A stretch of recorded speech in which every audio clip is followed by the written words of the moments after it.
I was confronted with a gut-wrenching, unfiltered revelation from my toxic mother-in-law, a message so harsh it shattered every hope of being accepted as part of the family.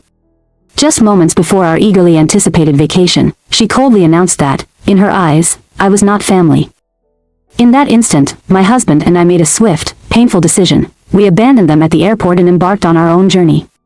Before I share every intricate detail of this turbulent saga, please take a moment to subscribe, like, and share this video to support my channel and help spread these honest, hard-hitting stories.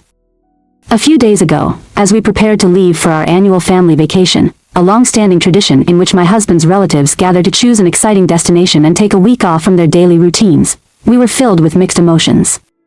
This cherished ritual, where every year the in-laws unite to travel together and reconnect, had always been a significant event in their lives. My husband, who is 30, and I, a 30-year-old woman, had only recently been married after 3 years of being together, and I was excited to finally be a part of this celebration.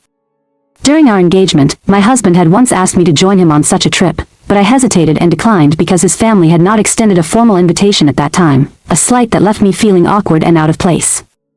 This year, however, my mother-in-law Sandra, whose demeanor toward me had always been frosty and distant, invited me along, a gesture that, despite its outward appearance, only deepened my suspicion that she had never truly welcomed me into the fold.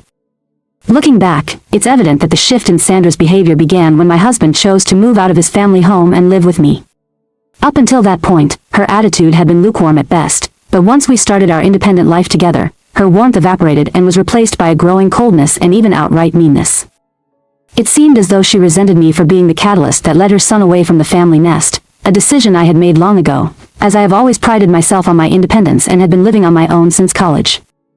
I had never considered the prospect of moving in with either his or my family, as I was determined to maintain my personal space and autonomy, especially after marriage.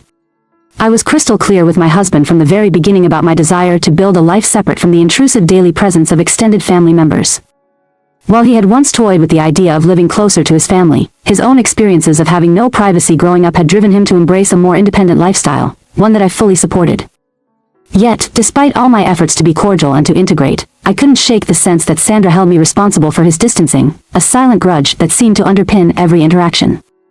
As the vacation drew near, the tension reached a fever pitch.